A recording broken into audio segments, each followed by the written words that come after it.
mediano. Este tiene 450. Más chico. Creo que más pequeño.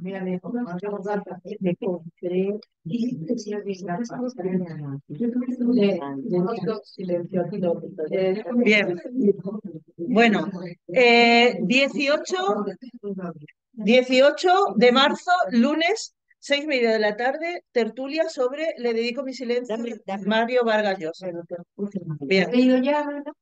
No, estoy leyendo la tía Julia y el escribidor de nuevo. ¡Otra vez! Porque a través de la orgía perpetua, que la menciona, me han dado ganas de llegar hasta ahí otra vez. Digo, a la tía Julia Y el escribidor. a Flaubert. A ver, tengo un problema de tiempo y de espacio, pero tanto no. Bueno, estoy en el aire. Vamos a empezar la tertulia. ¿Hay alguien que se haya preparado una nota biográfica sobre Flaubert? No, yo no. Yo sigo indicaciones de Maricelo. De Malena. Presento el libro. Eso es. Pues entonces fenomenal. Vamos a dar la vuelta.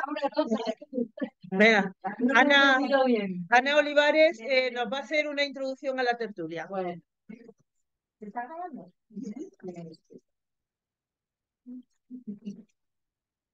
Bueno, pues cuando queráis empezamos. Venga, Ana. Pues nada, encantada de estar otra vez. Sí, pues bien.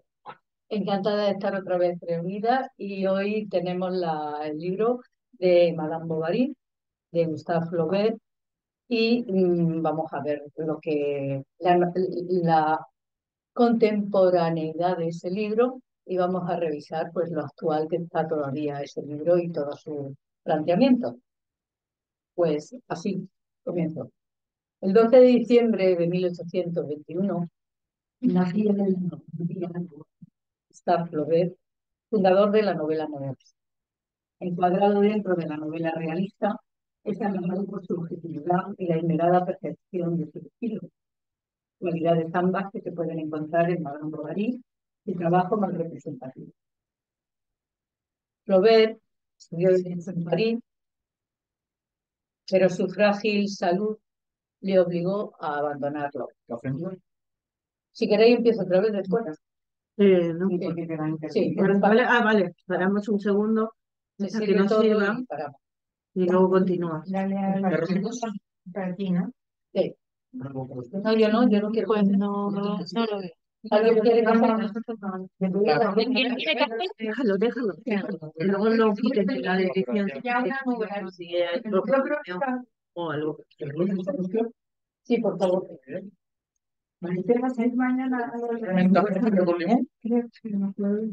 Disculpen, brevemente acerca con limón.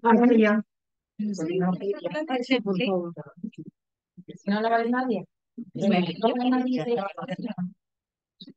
Qué pena, pues lo de Solina me encanta también. Tanto que mi madre se ponga bien. Que sirve, que viene y que habla de maravilla, que entrevista a muy buena persona. Y la entrevista muy buena María.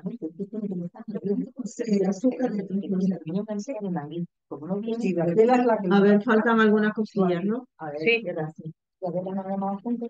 Yo estoy la estoy llamando.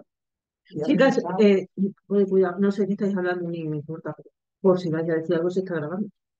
Pero hablando que mañana es la mañana. No, yo no estoy grabando nada, perdona. Vamos a pasar a parar. Tú dijiste, no, déjalo, después se... No, porque lo ibais a. Luego se puede cortar en la producción, pero sí se corta, claro. Sabe un poquito Que- No, estábamos hablando de la que mañana. Claro que hay que ir, por Dios. Por eso, mira, Ojalá yo pudiera ir, vamos, no me lo perdía por nada del mundo. Sí, esto es una... Claro, que por lo visto está iba a dar una conferencia muy interesante en el Cortijo Miraflores. Tiene ella en las tertulias y en las conferencias con muy buena, con buen criterio, un criterio estupendo. Y entonces está aquí de paso le han organizado la conferencia y creo que nosotros debemos poder. Yo desde luego voy porque la verdad no conozco bastante. ¿Dónde es la Es conferencia? en una galería de arte por Nahueles. Muy bonitos sitios. Tiene una sala de exposición muy agradable, muy bonita. Y hay muchas exposiciones. ¿Eh? Creo que sí. Pero yo estaba lejos. No sé cómo te lo llaman. ¿Tú conoces a mi madre? Y es mañana, María Luisa. Es mañana. Es mañana. Es que me voy, pasó mañana a Oviedo con el marido y ya Por su hermano. El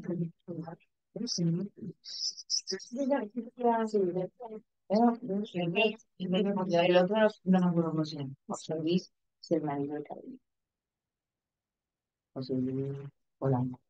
Este es y se Entonces no es el cortijo, es en la galería de Isolina. Bueno, eso es una maravilla. Esa galería, además tiene una exposición y ahora está Dionisio en la... Ay, ¿Viste no sé, la inauguración? pues mira, iba a ir, me arreglé, Ay, qué quedé con pena. una amiga, pero al final ¿Tú has visto las fotos se que hace retrasó Dionisio? y no pude ir. Hace unas fotomontajes No lo he visto. increíbles, increíbles, hay que verlo. Siempre me da igual. A mí no me ha servido todavía. No han servido todavía. Pero bueno, yo que sé, si quieres continuar, No, esperamos un no, momento. y sí, yo también. Falta el flóter. Los- Que no se está grabando, se está Se está viendo grabando, online. se está grabando. no estamos online. Por lo visto se está grabando, pero luego lo está grabando eso.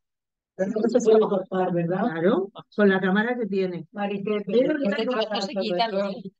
Ah, después tú lo cortas. Este trozo, ¿no? No, es que eso no. buena. ¿Tú lo haces? Claro. No lo hace nadie. Si nadie está subiendo los vídeos, ¿no? Sí, pero se ve en YouTube y merece la pena que lo cortéis. A ver, yo siempre lo subía, pero es que No, no, que no me daba tiempo. Claro, me fui, ya me fui. No me hice, vamos. Se suben luego a YouTube y si quieres lo... Me iba a volver loca. Yo algunas veces que no he venido lo he mirado luego. Sí, yo las he subido Hay un todo el botón tiempo que de yo pausa, lo subí todo. Y lo que editaba, si alguien decía algo al final, que siempre nos relajamos y decimos algo inconveniente, al final lo quitaba porque ya estábamos en plan amiguis y no fuese a pasar como la reina Leticia con los amiguis. Bueno, pues continúo. Sí, por favor, Ana. Si os parece bien, Venga. continuamos. Bueno, un Cuando poquito venga no le hacemos caso ya. con la historia de Flaubert, que Venga, es muy interesante, sí. su salud es bastante delicada y entonces pues abandona la carrera rápidamente. Fue entonces cuando decidió instalarse en su ciudad natal y empezar a escribir. Comienza a hacer distintos relatos y distintas novelas, incluso alguna novela que luego va a ser, pues bueno, también significativa a lo largo de su carrera. Pero su gran novela maestra, no cabe duda, y la mal leída, por supuesto, también, es la que nosotros vamos a comentar hoy, Madame Bovary. La tardó en escribir 5 años. Indudablemente el argumento era un argumento muy complejo y la técnica que utilizaba Flaubert es una técnica bastante compleja también. Eh, Las Tentaciones de San Antonio, que son un libro que antes había escrito, lo van a dejar insatisfecho y por eso depura tanto el estilo con Madame Bovary.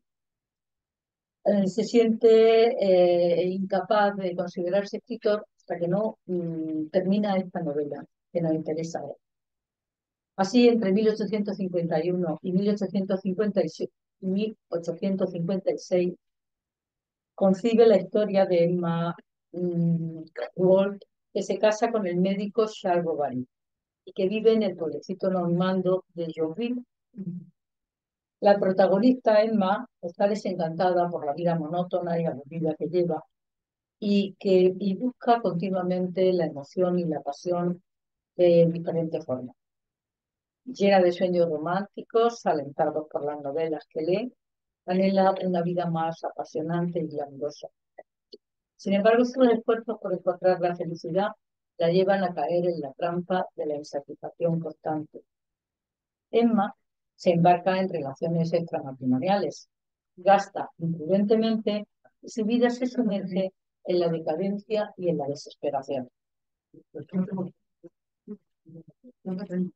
La narrativa se centra en el contraste entre las ilusiones románticas de Emma y la realidad mundana, muchas veces desencantada de su existencia.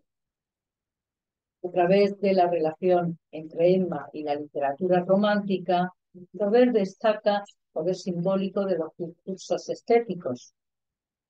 La literatura que Emma lee vorazmente puede ser vista aquí como un personaje silente que actúa como fuerza catalizadora de las emociones de la heroína. De hecho, Mario Vargas Llosa sostiene que existe un paralelo entre Emma Bovary y el Quijote, ambos inadaptados por culpa de su imaginación y de ciertas lecturas que insultan sus ánimos y les llevan al camino de sus vanas ilusiones. Casi 250 años después del Quijote, Madame Bovary se convertirá en la heroína inadaptada. Flaubert se hará cargo de representar ese universo ante nuestros ojos. Por un lado, el universo de la realidad normanda y regulada por el orden burgués imperante, y por otro, el universo interior de Madame Bovary, no menos real que el primero. Y es que para Flaubert, el mundo interior de Emma es una realidad, porque es este el que moviliza las acciones que constituyen la historia y empujan a los personajes a desenlace insospechado. Ciertamente, Gustave Flaubert rompe con la forma tradicional de representar la personalidad femenina. Madame Bovary no será una esposa y madre abnegada, será, por el contrario, una mujer obediente a sus pasiones sin detenerse a pensar en las consecuencias. De este modo, el autor da la espalda al estereotipo de la mujer dócil e inofensiva, complaciente y cumplidora de su deber, así como a la mujer hecha botín del héroe. Flaubert deja ver una persona compleja, un ser con deseo y voluntad que también se puede corromper. Deja ver una mujer que anhela la libertad y la siente que hasta le posibilita y que siente que hasta la posibilidad de soñar le ha sido arrebatada por ser mujer. Para muchos críticos y escritores, Madame Bovary inaugura la novela moderna y sienta las bases de la gran revolución narrativa que protagoniza años más tarde Marcel Proust, Jane Joy, Virginia Woolf, Franz Kafka. Hasta Flaubert, la novela era considerada un género plebeyo, a referencia a la del lenguaje y la imaginación. Flaubert se empeñó en que la prosa narrativa tuviera la ambiente y la excelencia artística de la poesía y no hubiera nada que empobreciera la palabra. Según el cual una frase alcanzaba la perfección si pasaba la prueba musical. Es decir, si al ser leída en voz alta impactaba al oído. Si algo desentonaba o chirriaba en ella, significaba que el pensamiento era confuso o incorrecto. Y por tanto, la frase debía ser rehecha de principio a fin. No le fue fácil a Flaubert publicar su novela. Tras 5 años, de 1851 a 1856, de duro trabajo, en 6 números consecutivos de las revistas de París. Y en 1857, para defenderse de la acusación de pornografía y ofensas a las costumbres y a la moralidad. El Tribunal Correccional de París lo absuelve poco después, de manera que el libro aparece en las librerías en 1857 con gran éxito de público y crítica. Flaubert creó un personaje inmortal en una obra referente para autores de la talla de Nabokov o Hemingway. Nabokov o Hemingway, que forma parte de las listas de los 10 mejores libros de la literatura universal, según la revista Time, y ha sido llevada a la gran pantalla en numerosas ocasiones. Además, su influencia es tan grande que le ha permitido saltar del plano literario hasta llegar a la cultura popular. Emma ha dado pie al término hogarismo para referirse al estado de resignación de una persona y a la anulación de sus aspiraciones. Nunca se ha confirmado que la famosa frase Madame Bovary c'est moi fuera pronunciada o escrita por Flaubert. Sin embargo, es innegable que Madame Bovary somos todos. Los infortunios de esta heroína desdichada siguen siendo de notoria actualidad. Muchas gracias, Ana. Qué interesante. El libro, lógicamente, da muchísimos comentarios, tiene muchísimas peculiaridades, muchísimos detalles desde el punto de vista literario, también desde el ¿Quieres punto de continuar vista, tú con tu opinión? ya la estoy dando. Eso. Y por eso, precisamente, pues creo que la obra está muy bien elegida. Es una obra que quizás todas la leímos en la época de los años más jóvenes, de 20 años así. Yo recuerdo que a mí Guy de Maupassant, que también es contemporáneo, me pareció un escritor magnífico.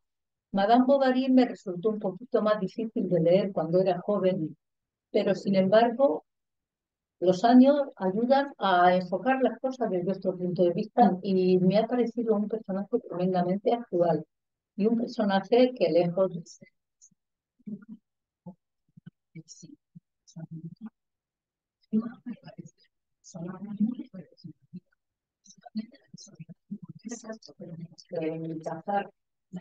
también en el contexto en el que la burguesía es ya es un grupo social predominante en Europa desde el punto de vista social, económico, también político. Y todo eso, pues creo que se puede ver reflejado a lo largo de la novela. La coyuntura histórica, yo pretendía inclinarme más a hablar sobre la coyuntura histórica de la época en la que surge esta novela, pero luego me pareció tremendamente aburrido, porque lo bello y lo bonito es la literatura en sí. Y esa sonoridad, y esa magnífica construcción de la frase me pareció que era lo verdaderamente bello de ese libro y lo verdaderamente novedoso. Por supuesto, muy valiente, y además he leído muchas críticas respecto a la figura de Emma desde muchos puntos de vista. Me imagino que vosotros trataréis también este tema a fondo y me ha parecido muy interesante volver a hacer una lectura en los años ya no tan jóvenes y sigue siendo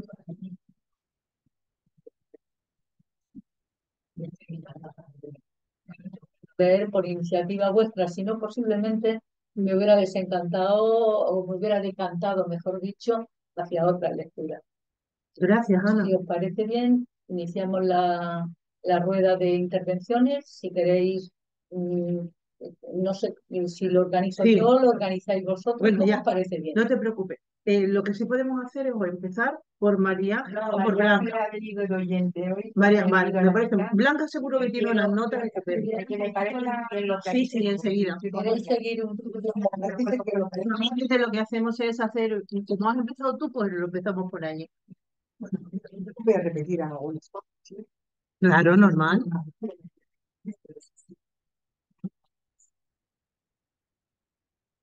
Yo no he vuelto a leer esta novela en su totalidad, pues nunca me interesó su argumento.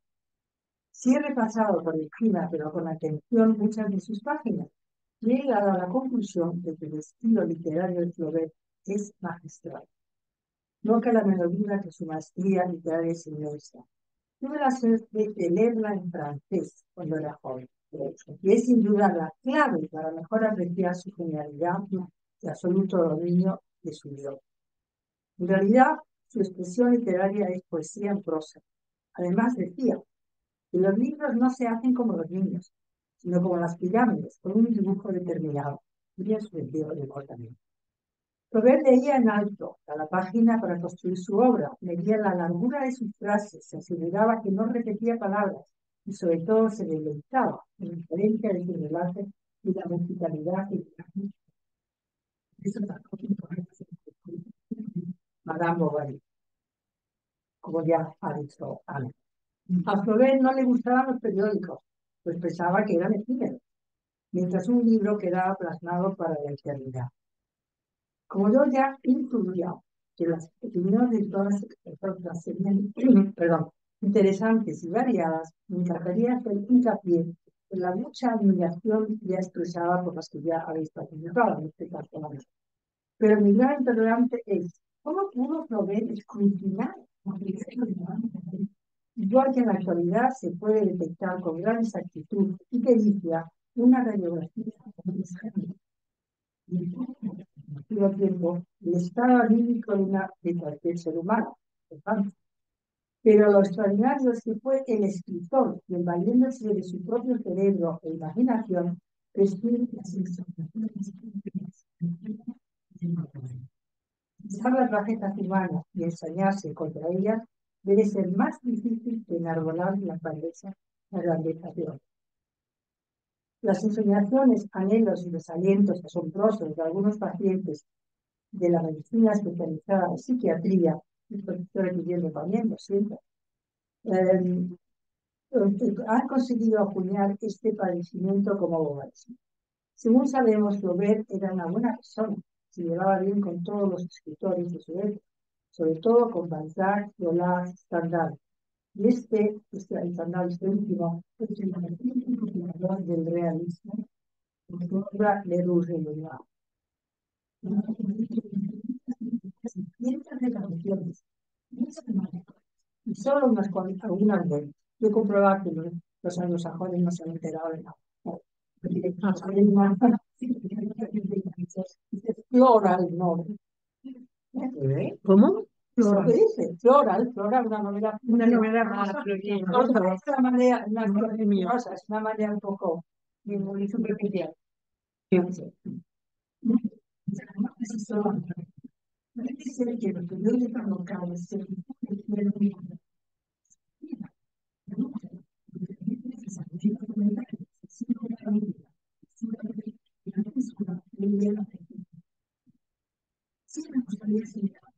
un suave feminismo solapado en el pensamiento de Flaubert, indicando que la mujer siempre estaba relegada a funciones tradicionales del hogar y los hijos. La abogacía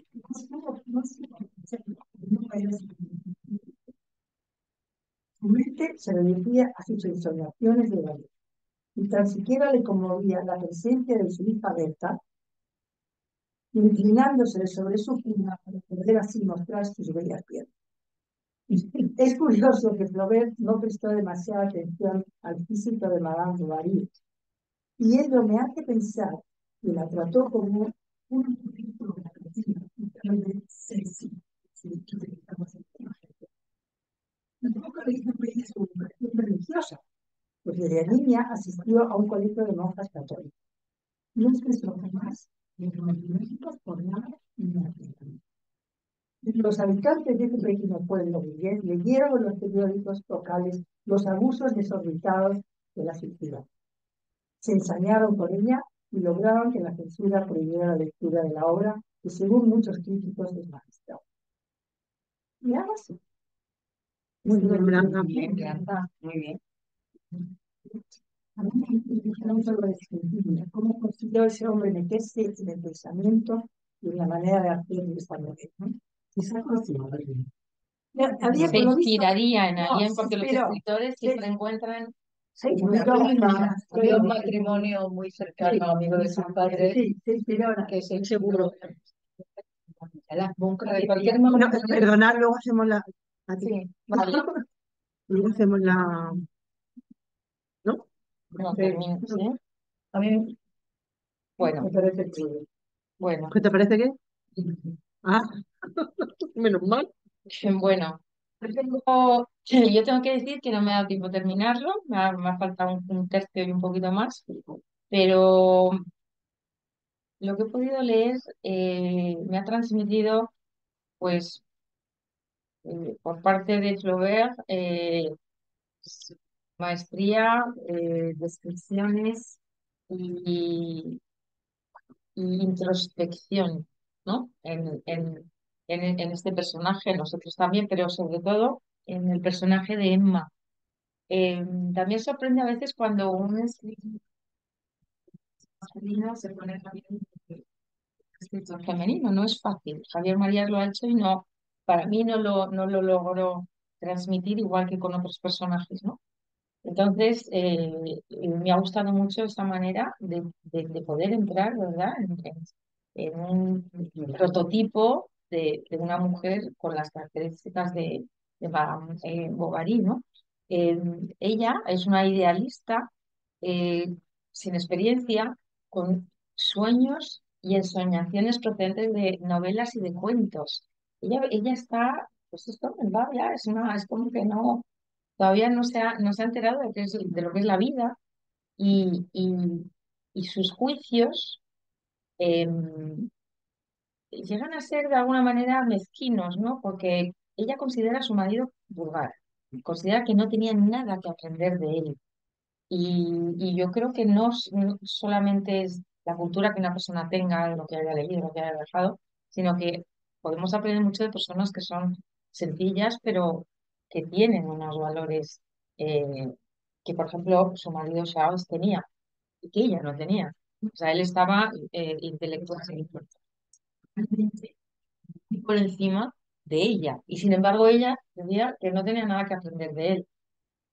Hay una frase que me llama mucho la atención que es: la conversación de Charles era vulgar como una acera de la calle, tan vulgar como una acera de la calle, ¿no? Y luego, viene, además de sus ensoñaciones, bueno,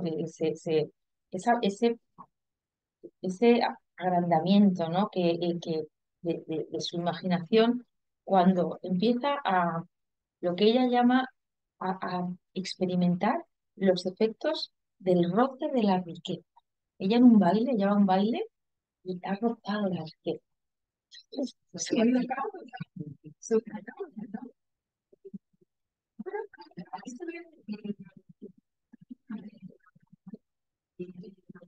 Unas dicotomías que he apreciado. Por un lado, está ese desprecio, ¿no?, a su marido en lo privado. Dice, lleva una navaja en el bolsillo como un aldeano. Qué horror. Pero luego en la faceta pública lo alaba. "Ah, mi marido es tan bueno, mi marido es". O sea, ella tenía ese doble rasero, ¿no? Lo despreciaba, pero ante la gente parece esto tremendamente actual y cotidiano. Sí, sí, sí, sí, sí. Un doble juego. Es un doble. A mí es que me parece muy actual. Y yo veo lo de Madame Bovary, la veo en muchas mujeres que hay por ahí, que en el fondo, bueno, han decidido quedarse con su marido, aunque interiormente lo estén despreciando, pero por otros motivos, ¿no? Y luego ella, ante el pueblo, era un modelo. Decían, ay, por ahí va ella un poco con sus vapores, tal, pero como, como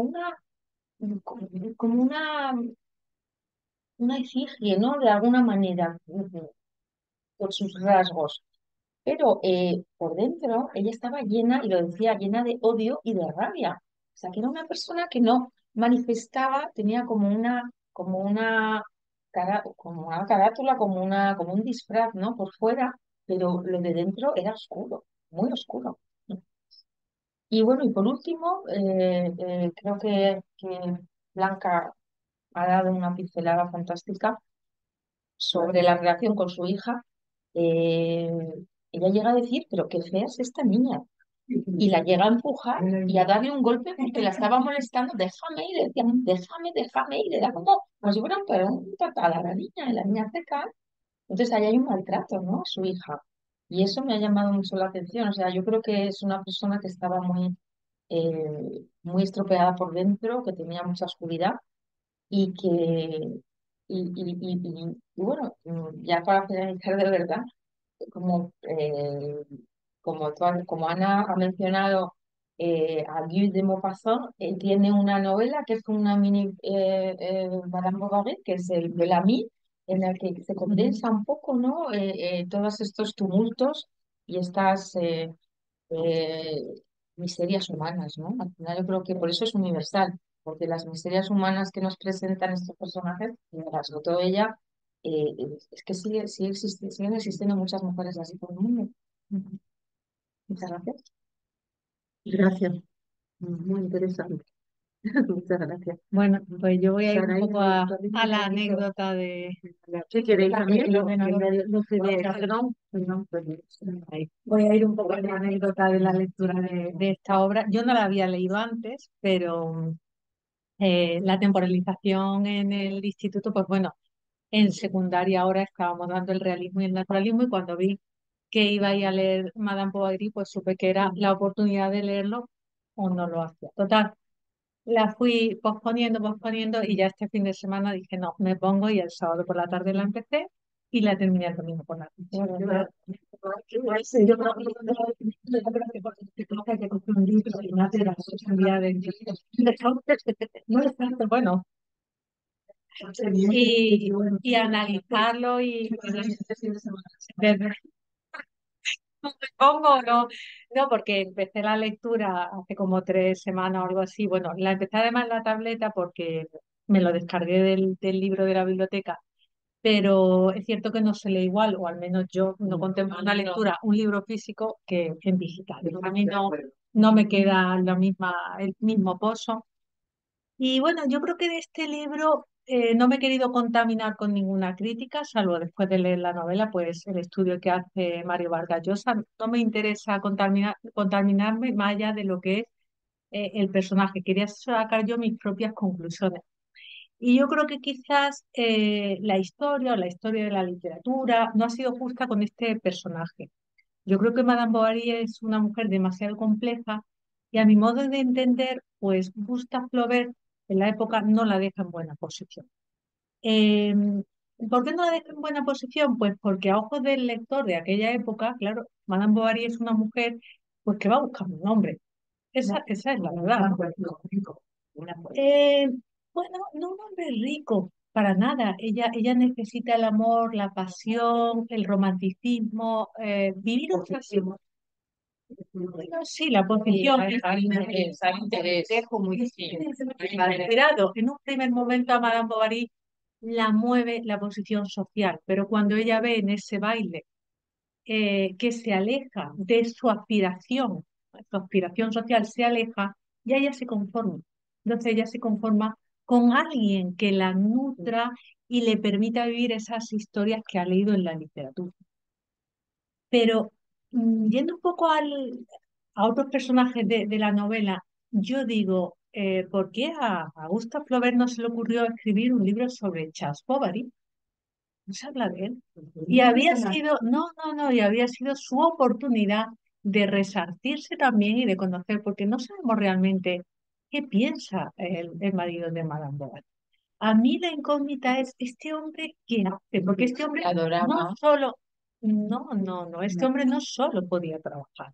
¿Qué tenía este hombre? Entonces, digamos que nos intenta vender el magnetismo de esta mujer, pero a mí también me interesa la historia de este hombre. Es decir, este hombre sentía pasión por su mujer, pero ¿qué tipo de pasión? No tenía sexo, entiendo, ¿no? O sí lo tenía, ese tipo de preguntas que se puede hacer el lector. Y luego vemos que Madame Bovary no deja de ser una niña caprichosa, ¿verdad? Hablabas tú del hecho de que ella maltrata a la niña. Yo pienso que no la maltrata. Madame Bovary no sabe cuidar a su hija, porque ella no ha tenido madre. Entonces le pasa como a la regenta. Le pasa como a la regenta. Es una mujer incapaz de dar cariño, incapaz de tener hijos, porque ha carecido de madre. Entonces, eh, esas son las particularidades que veo, ¿no? Del personaje. Bueno, otros mucho. Es cierto que la novela tiene frases, bueno, memorables, ¿verdad? Luego se vende esta novela, o a nivel crítico, como parte fundamental de la historia de la literatura realista, pero yo encuentro aquí muchos pasajes naturalistas.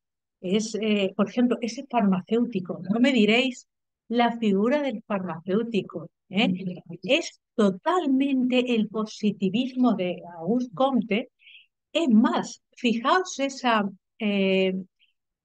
eh, es una novela moralizante ¿desde qué punto? Desde el punto de vista de que Madame Bovary nos enseña a las mujeres a no ser promiscuas, a no desear lo ajeno. No, es moralizante desde el punto de vista anticlerical, así lo veo yo.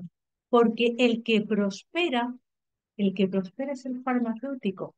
que no creen, que creen completamente en la filosofía, en el positivismo, y eso es muy del naturalismo. La ciencia, que es muy la ciencia. Entonces, eso es muy naturalista. Por eso, esta novela, al leerla, digo, bueno, yo le veo rasgos naturalistas. Es cierto que Flaubert pertenece al realismo, pero a la par, el naturalismo que encabeza Zola, hasta qué punto está contaminado, ¿no? O se ve, ¿verdad? Y bueno, y esos pasajes, por supuesto, sórdidos de la novela, la amputación de la pierna, cómo muere Madame Bovary. Ahí no escatima el recurso literario, ¿verdad? Es totalmente naturalista.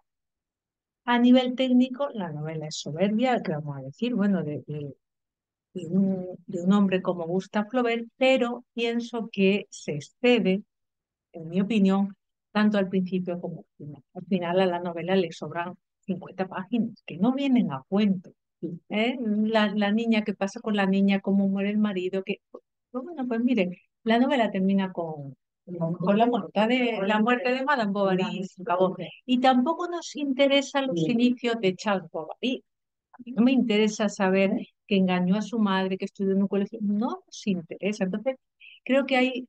Pero claro, ¿cómo se justifica? Porque en aquella época las novelas se vendían por entrega. Entonces era la única manera de ganar dinero. Entonces, tenías que escribir para darle, y todas esas descripciones al inicio de las partes, ¿verdad? De periódico, porque se vendían por el periódico. Entonces, era la única manera de hacer, claro, de hacer caja con las novelas. Claro. Una letra hexagonal en columnita y periódico enorme y era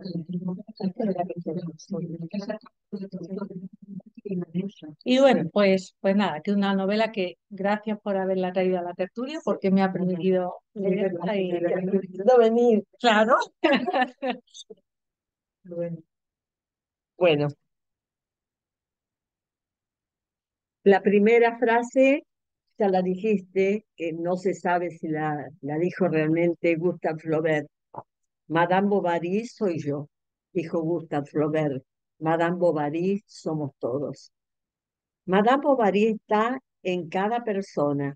Lo que sucede es que solo ella tuvo el valor de ser fiel a su miseria, al ir detrás de sus sueños, de su ideal, sin meditar con la razón.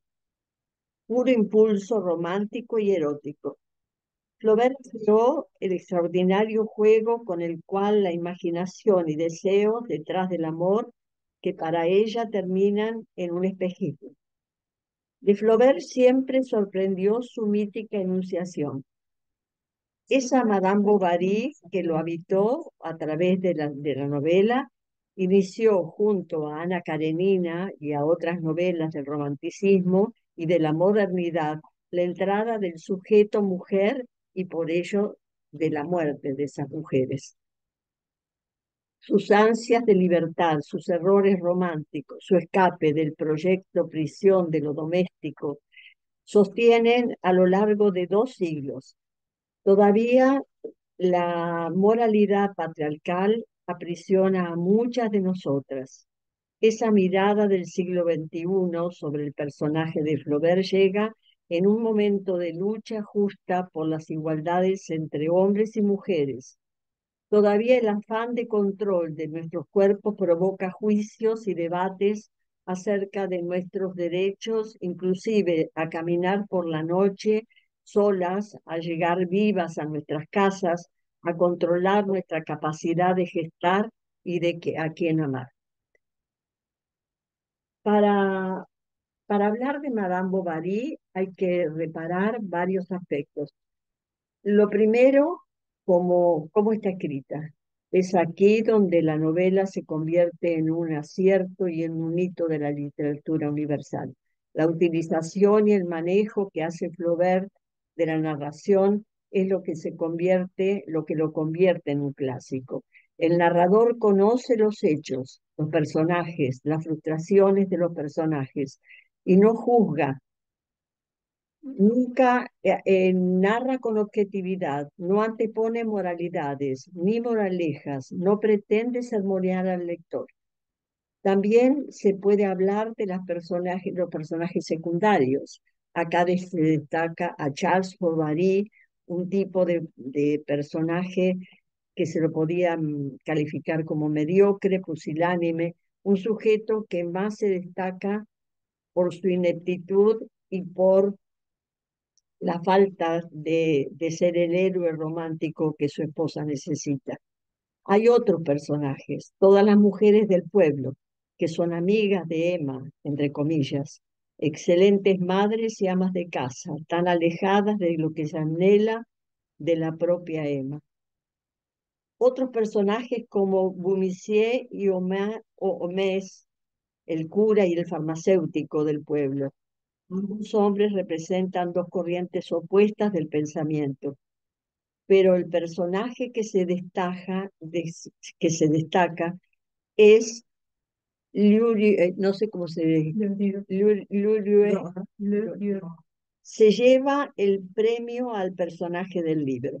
Supo cómo manipular a Emma desde el principio e ir hundiéndola cada vez más sin que ella se diera cuenta. Es el verdadero antagonista de la novela. Por último, corresponde hablar de Emma. No estamos ante un personaje que se gane el afecto del lector. Por el contrario, es bastante irritable porque va todo la novela detrás de un ideal que se ha forjado en su cabeza y que está muy alejada de la realidad. No solo texto, sino que Emma no se enamora de sus amantes, se enamora de la idea de construir algo con ellos, en base a lo que cree que debe ser una relación romántica. Tiene una idea muy precisa de cómo deben actuar tanto ella como el hombre que es objeto de sus afectos, lo que le impide ver la realidad de su situación y también lo que provoca que el hombre se sienta un tanto acorralado y sienta la necesidad de alejarse para recuperar su individualidad. Ni Rodolfo ni León son hombres ideales, ni son los héroes en que Emma los pretendió colocar y descubrir en esa especie de sueño que siempre tiene alrededor del amor. También está Emma como madre, digamos que es una madre absolutamente dejada de su hija. Su crianza no está dentro de lo que corresponde a una heroína de una novela romántica, que es como ella se ve a sí misma.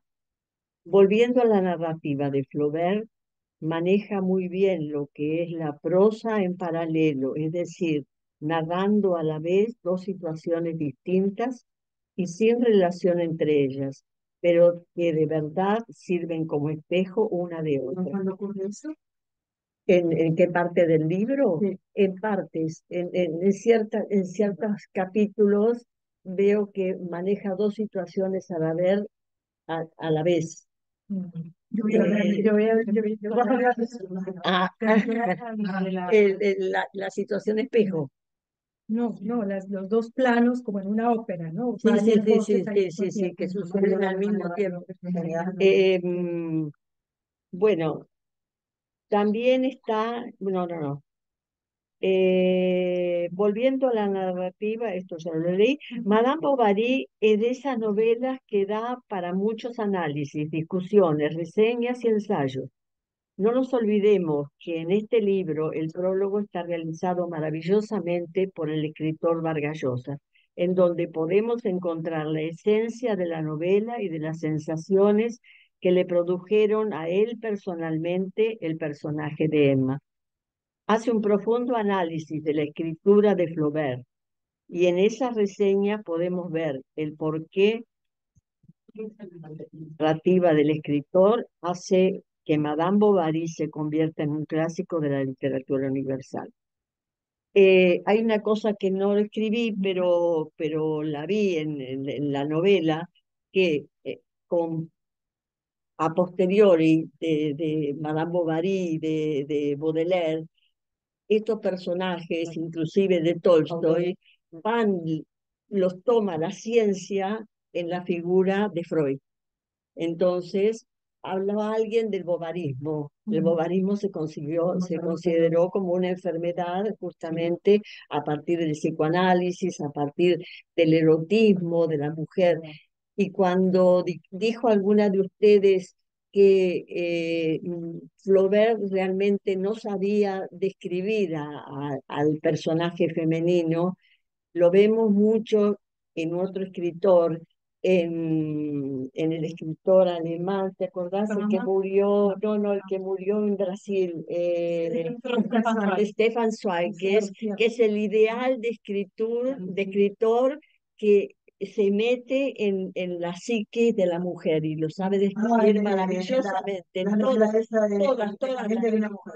24 horas, casi todas las novelas en donde figura el personaje femenino habla como un psicoanalista, está en la mente de la mujer, cosa que Flaubert no lo hace. Flaubert está, está afuera, no emite juicios, no deja todo para el realismo, no deja al lector que el objetivo es, claro, el realismo. Exacto. Es un libro maravilloso. Esto es muy interesante, Mira, me toca a mí. Sí. Es muy interesante porque en realidad siempre hay una discusión con el tema de si se puede ser realmente objetivo, ¿no? Claro, en el momento en que tú centras tu disertación en un tema, ya estás concentrando tú ahí tu intención, con lo cual es realmente, se podría haber, como dice Sara, se podría haber contado la historia de otra manera y no hubiéramos visto esa Bovary y hubiéramos visto más a otros personajes y otros, ¿no? Es muy interesante ese punto, ¿no? Bueno, yo tengo que decir que, bueno, me la leí cuando era muy jovencita, yo creo me la leí en el instituto, me la volví a leer más veces por en medio, luego me la leí el año pasado, por culpa de Mario Vargas Llosa, porque Mario Vargas Llosa es mi autor preferido y además me parece un escritor de una generosidad increíble, que ya lo habrá comentado con algunas de vosotras, porque sus conferencias y en sus debates siempre cuenta cómo escribe, quiénes son, cómo escriben otros autores a los que él aprecia muchísimo y que han sido digamos, sus inspiraciones. Y bueno, pues en una de estas conferencias estaba exaltado hablando de Madame Bovary y digo, me la tengo que volver a leer y me la volví a leer. Me la he vuelto a leer ese año y quiero decir que cada vez que la leo descubro más, o sea, no es un, no, sol- no, he, ni un- no he tenido ni una sola lectura igual. Eso que comentó Blanca Molet de que los ingleses, lo que los británicos piensan de Madame Bovary como una novela romántica, rosa, fleur, ¿no? Fleur o floral, floral. Pues, pues eso es lo que yo entendí cuando tenía 16 años. Una mujer que no podía, y más con 16 años, no la dejaban hacer todo lo que ella quería y ella tenía derecho a hacerlo. Eso era lo que yo entendí en aquellos tiempos, ¿no? Poco a poco he ido madurando esa idea y la última vez que la leí me acabé muy enfadada con Madame Bovary porque pensé que era una mujer de esas que, mm, que se casan con tu hijo y te destrozan a tu hijo. Sí, es la última vez. Posiblemente tu hijo no sería tan aburrido como es. Bueno, eso de que es un señor aburrido era un médico de pueblo. Eso era un tipo que tenía tertulias a las que ella asistía. O sea, vamos a ver que ya quisiera mucho. Que me voy a la vida conyugal. Bueno, no sabemos nada de su vida conyugal, pero existe un embarazo, o sea que algo hicieron. A ver, a ver, pero la cuestión es esa, ¿no? Que esa es esa lectura última que yo tuve. En la que he tenido ahora he profundizado más y he llegado a otras conclusiones. La primera es que estoy muy enfadada conmigo misma por no haber confiado en mi nivel de francés y haberlo leído en francés. Claro, es una maravilla. Porque, vamos a ver, si uno de los fuertes de este libro es cómo está escrito, yo no me merezco en absoluto haber leído una traducción en la que el laísmo y el leísmo cantan como le da la gana. Hay algunas incoherencias sintácticas, gramaticales, entonces, horrible. Y entonces, esa traducción es buena. Pues esta es para darle en la cabeza a quien la hizo. A ver. Luego, Es lo que más me gusta. sí, bueno, pues eso, me ha parecido que sería muy interesante haberla leído en francés, porque por lo menos yo me he perdido una de las maravillas que maravilló a Mario Vargas Llosa, que aprendió a leer francés perfectamente para poder leer Madame Bovary, ¿no? Luego, otra cuestión que me ha interesado muchísimo es que con esta novela se inicia lo que eh, luego otros autores muy interesantes y que muy modernos continuaron, que fue el estilo indirecto omnisciente. Es la manera desde donde está contado, ¿no? Que eso fue una novedad. Se cree que Los Miserables fue la última novela antigua y a partir de Madame Bovary se inicia la novela moderna. Y hay una frase de Mario Vargas Llosa en La orgía perpetua que dice, Flaubert mató la inocencia del narrador. El narrador ya no se comporta como un narrador razonable y además que no se mete en las intimidades del cerebro de las personas, ¿no? No. El narrador está en todas partes, pero en todas absolutamente, de tal manera que yo esta vez, ya con otro punto de vista, cuando abrí el libro, digo, ya habiendo oído a Vargas Llosa, digo, voy a buscar a ver mm, qué pasa con el narrador durante mi lectura. Y lo primero, a ver, lo primero que me encuentro es, claro, a ver, en la página 23, en la página 23 dice, ay, Dios mío, seré capaz de ver, alguien me puede alumbrar con dice, 23, sí, si puede ser, por favor. Dice, aquí pongo narrador como personaje presente. Empieza el libro empieza así. Dice, estábamos en la sala de estudio cuando entró el director, seguido de un novato con traje de aldeano y un bedel cargado con un pupitre. Los que dormían despertaron y todos, como si les sorprendieran trabajando, se pusieron en pie. O sea, cuando tú lees esto, dices, ostras, va a contarnos la historia alguien que está en la clase, pero luego te cuenta cosas que están en la cabeza de Madame Bovary. Muy dentro de la cabeza de Madame Bovary. Entonces te das cuenta, en un principio yo no sé si a la gente a la gente que leyó por primera vez el libro le tuvo que resultar muy chocante, porque puede parecer hasta un error de coherencia, ¿no? Si os podéis a pensar, ¿no? Alguien que escribe un narrador que empieza a contar algo como si perteneciera a un grupo y luego de repente ya se sube a la nube y ya está en todas partes, ¿no? Pero eso ocurre en esta novela. Al poco ya está en todas partes el narrador. Es muy interesante. Eso no había pasado nunca. Es un narrador omnisciente, pero también omnisciente y personal. O sea, es como si fuese un narrador que se va moviendo de categoría, ¿no? Eso, ¿no? Y eso.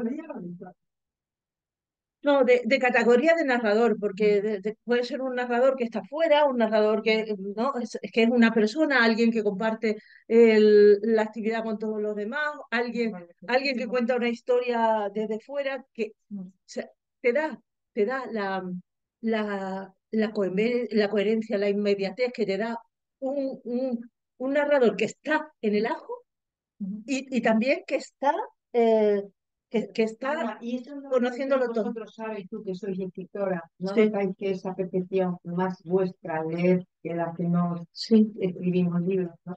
sí. Puede ser.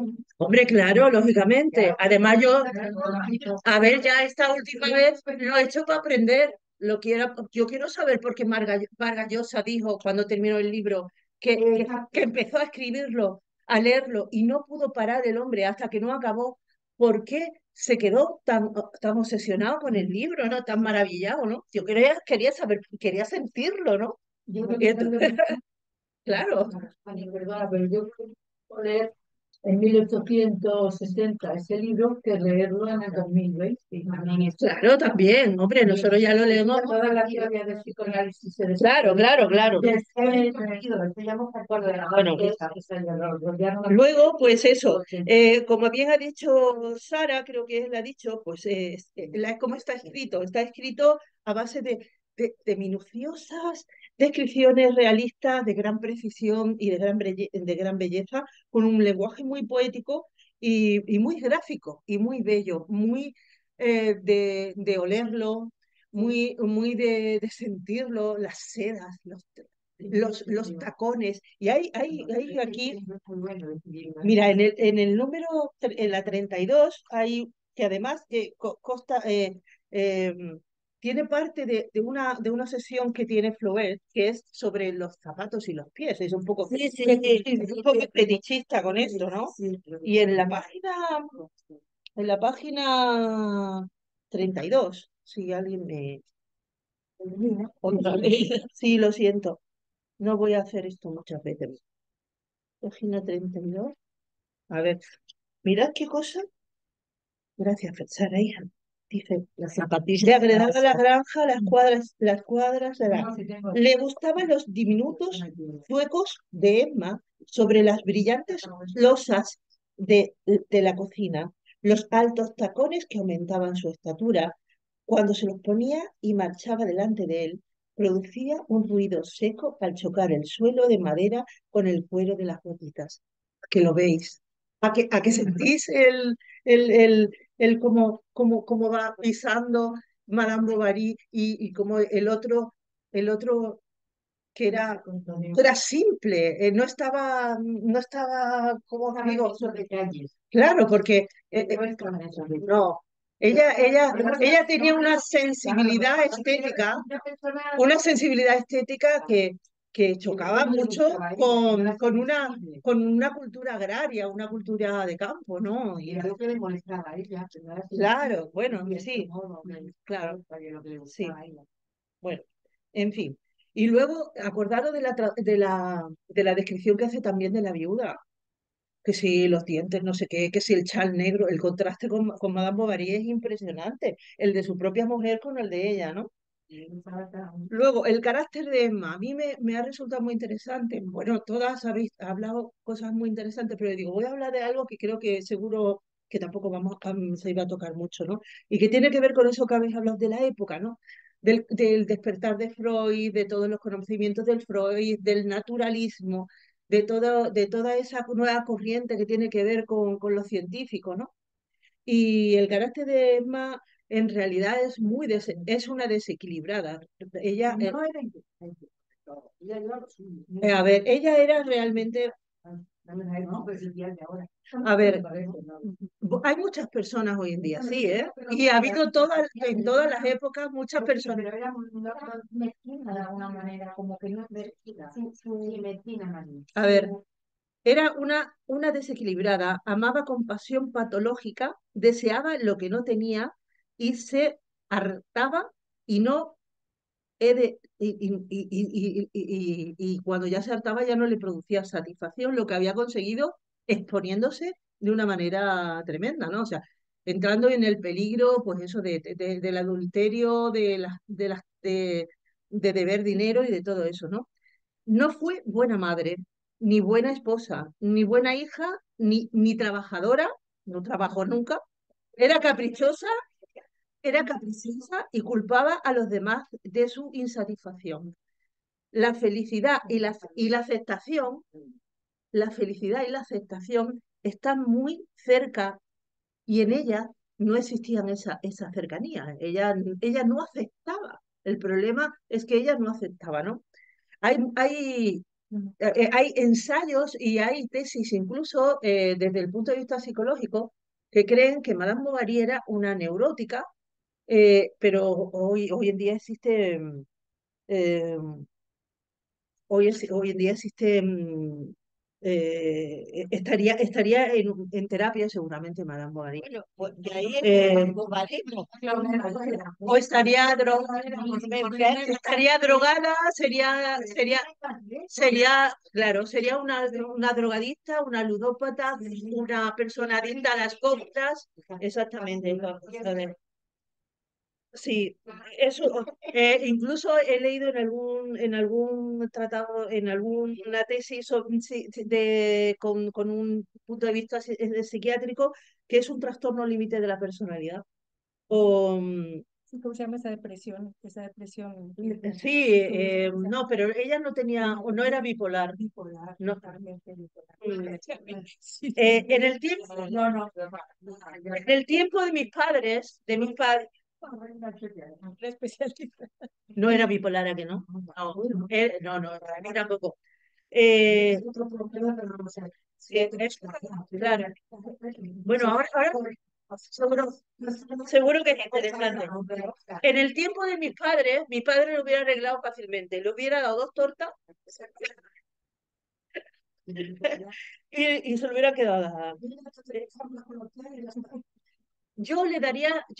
Desde mi punto de vista de educadora social, le daría unas cuantas clases de intensivas de estoicismo. Yo le daría unas cuantas clases de estoicismo. Bueno, lo que sí es a través de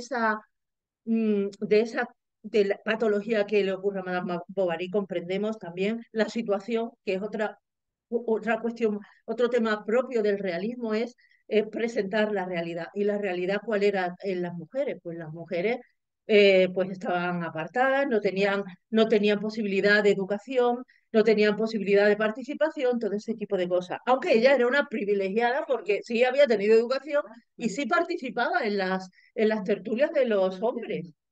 Y bueno, eh, con el médico, o sea, y con Homé. A mí me parece igual que Sara, que es un personaje importantísimo, porque representa, en este libro hay varias dicotomías, ¿no? Y se mueve a bandazos es como cuando estás en una frontera de movimientos, ¿no? En una frontera de tiempos. Y se sigue dando, por ejemplo, el romanticismo.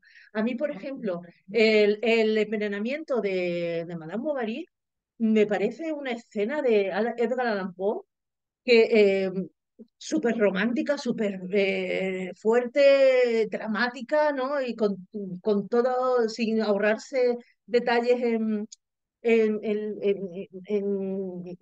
estos tipos de detalles fuertes, ¿no? Escabrosos, exactamente. También me parece muy fuerte la escena en que ella se monta en el coche con León y se ponen a dar vueltas por la ciudad, ¿no? Es un romanticismo exacerbado, ¿no? Quizás.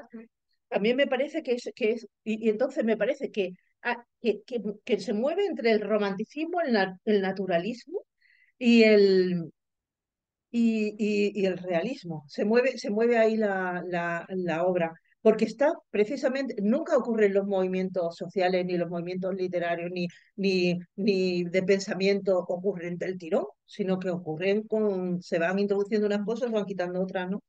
Bueno, y una cosa que le ocurre a Madame Bovary es ese tipo de insatisfacción del que habéis hablado.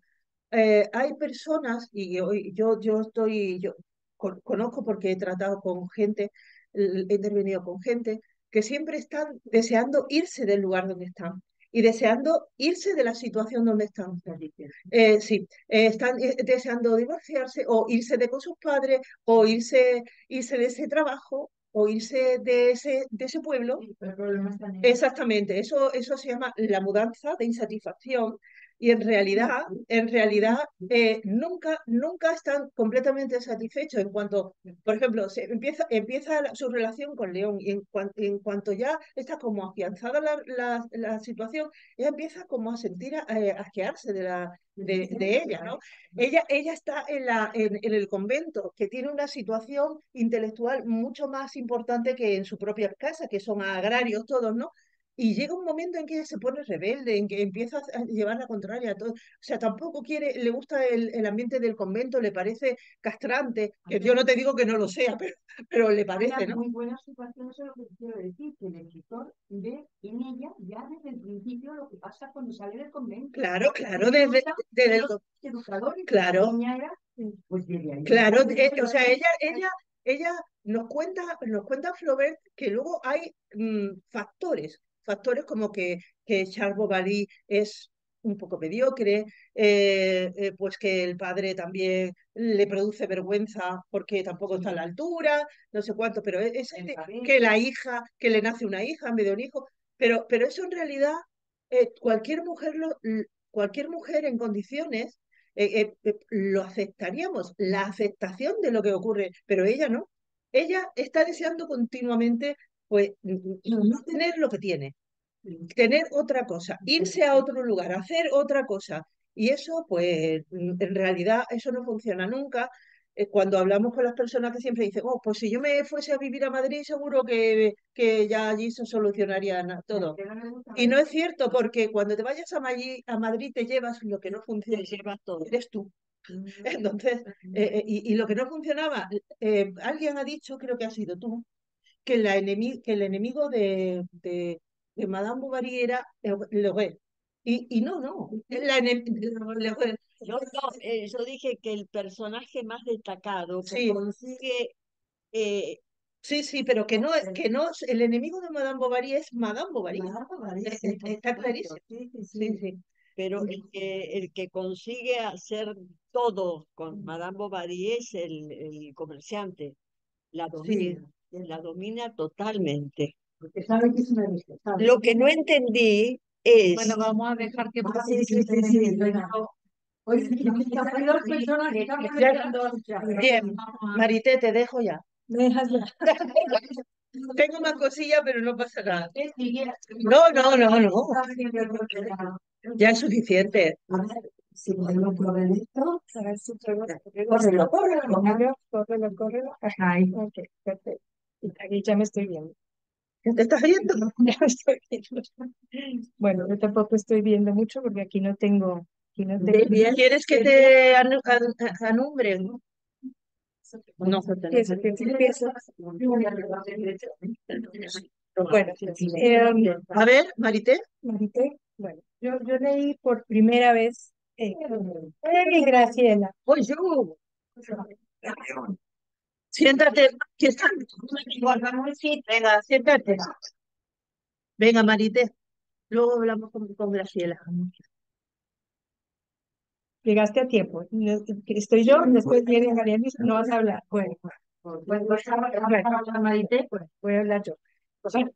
Yo leí por primera vez Madame Bovary cuando tenía unos 17 o 18 años y me acuerdo que mi abuelita quedó muy preocupada porque estaba leyendo un libro que no tenía imprimatur. En esa época, sobre todo en Colombia y en los países que tenían concordato con la Iglesia Católica, no se podía publicar ningún libro sin imprimatur. Y el libro este que yo estaba leyendo era un libro en una edición chilena, no sé de dónde, y obviamente mi abuelita estaba triste, preocupada, horrorizada. Qué bueno. ¿No oyes? Bueno, no oyes suficiente. Venga. Bueno, estaba hablando de que no tenía imprimatur el libro y mi abuelita estaba muy preocupada.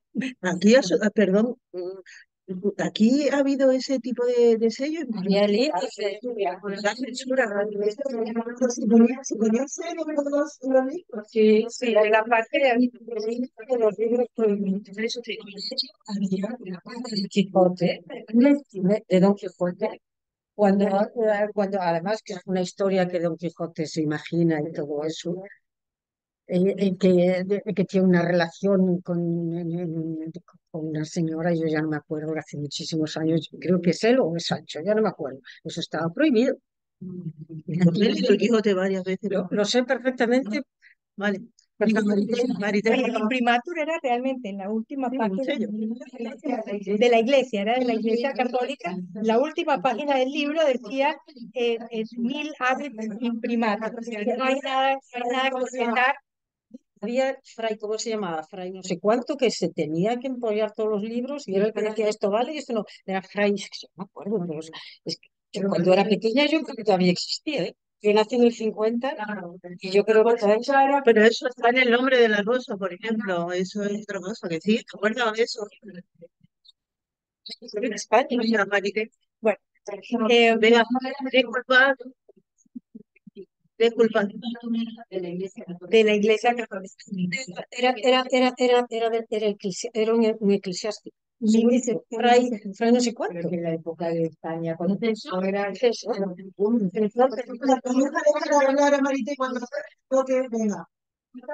Venga, Marité. Bueno, por favor, sigo. Bueno, la segunda vez que leí a Madame Bovary fue en 1975. Sí, yo todavía era joven, pero fue cuando Vargas Llosa publicó La orgía perpetua. Entonces eso inmediatamente me motivó a leerlo en paralelo y a estudiarlo bastante, ¿no? Bueno, y esas dos veces, bueno, la novela yo puedo decir que me arrasó, en el sentido de que me arrastró como si hubiera sido, como si hubiera estado en medio de un río caudaloso, ¿no? Y sentí realmente físicamente, tanto el erotismo y todo lo que pasa en la novela, y bueno, y emocionalmente toda la tragedia de Emma, como si me estuviera sucediendo a mí. Bueno, y ahora que la leí por tercera vez, entonces, bueno, en realidad la escuché en francés, que si quieren después, si ahí tenemos tiempo, les pongo un pedacito para que Qué oigan bonito. que es realmente una poesía. Bueno, y entonces ahora tengo que confesar que ahí ya no me sentí adentro de ese río caudaloso, sino ya me sentí afuera, viendo todo lo que estaba pasando, viendo cómo indefectiblemente esta mujer, sí, como una espectadora, lo que esta mujer se iba a caer por esa catarata, ¿no?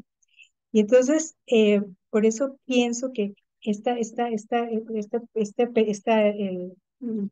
podría pensar que es como una alegoría, ¿no? Ver la novela como si uno estuviera en un kayak, viajando por un río caudaloso lleno de torbellinos que se va a caer en una catarata. Indefectiblemente. Y entonces, eh, por eso yo con esa alegoría me gusta explicar cómo transcurre la novela, ¿no? Y por eso no estoy de acuerdo contigo. A mí no me parece que ni al principio ni al final sobre nada, porque la primera parte, son tres partes, ¿no? La primera parte para mí es el preparativo, ¿no? Como cuando uno sube, ¿no? Uno va a ver el viaje en kayak, entonces sube, entonces le cuenta quién es Charles, le cuenta quién era Emma, todo eso. Es el preparativo, llega ya a la altura y ya estás viendo el río y ya te vas a montar en el kayak. Entonces ahí viene lo que pasa, que es fundamental en esa primera parte, que es el baile, ¿no? Entonces ella va al baile y se da cuenta de lo que pudo haber sido y no fue Hay otro mundo. el de ese otro mundo. eh, y entonces hace que caiga entonces en una depresión profunda, y esa depresión que la hace enfermar, y que todo el disgusto al saber que está embarazada y la mudanza a Yonville. Entonces, eso ya es cuando tú estás realmente en el kayak, ¿no? Entonces, bueno, y ahora sí. Entonces, en ese río, entonces se trenzan todas las aguas, como si la novela, ¿no? Como en la novela se trenzan el erotismo, el romanticismo, la cursilería, ¿no? Porque todo este fetichismo de los zapatos y todo eso es cursi, ¿no? La tragedia, el folletón, todo eso se mezcla y se trenza en esta. Y la segunda parte entonces que está llena de todos estos altos y bajos, ahí ya está realmente, ¿no? Sales y te hundes en este kayak. El nacimiento de Berta, la decepción de que fuera una niña, ¿no? Eh, el sentir que León, que es un alma fin, que la ama, pero que ella no lo debe amar. Y entonces Emma, entonces lo que hace ella es, ella se siente como mártir, ¿no? Entonces ella es una mártir que tiene que ir por donde el destino la lleva, pero y entonces para eso adopta la religión. Entonces ahora ya, entonces decide la religión, decide ser una buena madre, decide ser una buena mujer, eh, y también la necesidad de comprar cosas lujosas como para compensarlo. O sea, para ella la religión y todo el lujo del cual que ella se quería rodear, entonces era para compensar lo que le faltaba. Ella, pobrecita, me falta tanto. Entonces, bueno, y viene una nueva depresión, una nueva enfermedad, una nueva desesperación. Por eso, y por eso yo digo que eso es que, en ese sentido yo diría que por eso es que es bipolar, ¿no? Está arriba, se deprime, baja, está arriba, se deprime, bueno. Bueno, y entonces sigue hasta que llega al clímax y es que tiene una madre. Oh, tengo un amante, sí, tengo un amante. Oh. Bueno, y sigue, ahora sigue entonces el camino. Bueno, y viene el tremendo bajón, cuando Rodolfo la deja, que entonces ahí ella trata de suicidarse o quiere suicidarse y está por una enfermedad otra vez al borde de la muerte. Y la tercera parte, entonces ya se ve el precipicio, ¿no? Ya están ya al borde de esa catarata. Y Emma, y yo no me resigno a mi suerte, eso no es que ella lo está diciendo, yo lo digo como si ella lo dijera, no me resigno a mi suerte. Eh, la dudosa compensación del más allá no me importa. Quiero que mi vida se realice plena y total, aquí y ahora, y para ello soy capaz de todo, de abandonar a mi hija, de mentir, de ser adúltera, de robar y hasta de suicidar. Bueno, pero entonces, cuando todos los elementos de esta tragedia van cercando a Emma, esa sensación de peligro, esa adivinación de la catástrofe, ¿no? Parece que entonces multiplica su sensualidad, ¿no? Y bueno, y ahí viene el último clímax, que es el amor de León y la caída ya por la catarata, casi eterna, es una caída larguísima, ¿no? Con todos los torbellinos de las deudas, de la humillación y de su suicidio. Ya llega abajo. ¿Qué pasa abajo? Entonces, está un Shal destrozado, muere, Berta, pobrecita, tiene que ir a trabajar en una fábrica, y Homer recibe la Legión de Honor, ¿no? Entonces, esa parte de abajo, la Legión de Honor, ¿no? O sea, esa parte de abajo, esas últimas 50 páginas, a mí no me parece que sobran, ¿no? Ya estará, ya sabe, muestra, ¿no? Es el final, es el final, ¿no? Mm. Eh, bueno, ahora no sé si puedo continuar, porque ahora que ya tengo el argumento, ¿no? Ahora quería hablar un poco de la estructura, pero no sé si Sí, sí, por favor, que contar. que tengo que contar, sí, esa otra parte. Bueno, para mí lo que pasa con Flaubert en Madame Bovary es que él realmente crea un cosmos que es rigurosamente cíclico y simétrico, ¿no?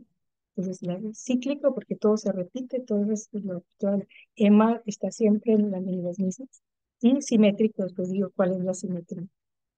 Y es el resultado de una operación combinatoria de ingredientes que elegidos y dosificados según leyes precisas eh, por la inteligencia del creador, indudablemente, dan la ilusión de sintetizar químicamente lo real y de resumir la vida, ¿no? Y todo esto es enmarcado en un lenguaje, ¿no? Un lenguaje que está absolutamente armonioso, sofisticado, preciso, visual, ¿no? Eh, bueno, Qué maravilla de comentario, por favor. pues entonces, Sí, sí, sigue. y bueno, entonces, ¿dónde iba? Bueno, ya la parte cíclica, ya lo dijimos, ¿no? De que la alternancia entre la búsqueda del éxtasis en el placer y la realización de sus deseos, la infelicidad extrema al no conseguirlos o perderlos, la vergüenza por su comportamiento, porque no es que ella se disculpe, pero sí siente vergüenza por su comportamiento y por eso va a la religión. Bueno,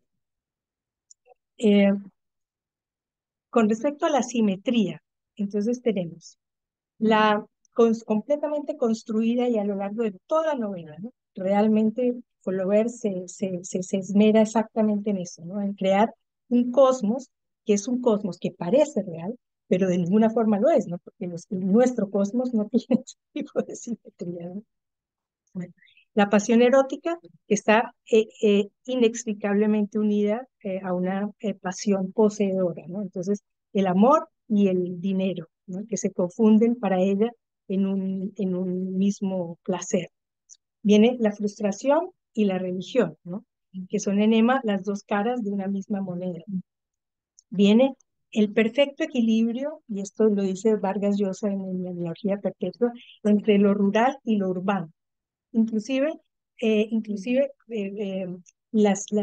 número de palabras que existen en descripciones de lo rural y lo urbano son idénticos en esos casos. Entonces, él realmente hace mucho énfasis en esa dicotomía, en esa simetría rural y lo urbano. Entonces, por ejemplo, Rodolfo, ¿no? Entonces es el aristócrata agricultor, el señor feudal. Con él hace el amor sobre las hierbas, cerca de los caballos, al aire libre. Y con León, notario, producto de la urbe, entonces de la burocracia, hace el amor en el fiacre, no, en el coche, en la fiacre, recorriendo aleatoriamente y cíclicamente las calles de la ciudad, ¿no? Y para mí este es el clímax erótico de la novela realmente, ¿no? Que es absolutamente genial, ¿no?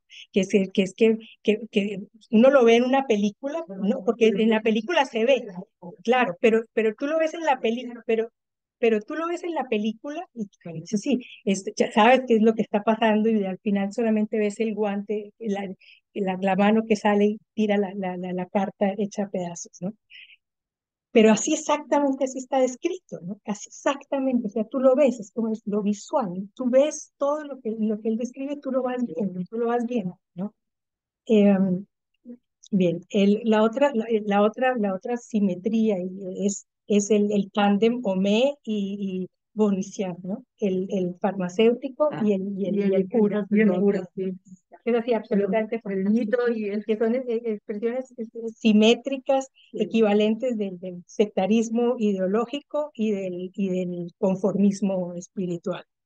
Y esto está magistralmente también teatralizado. Después de la muerte de Emma, uno riega agua bendita por la habitación para espantar a los demonios, mientras que el otro echa cloro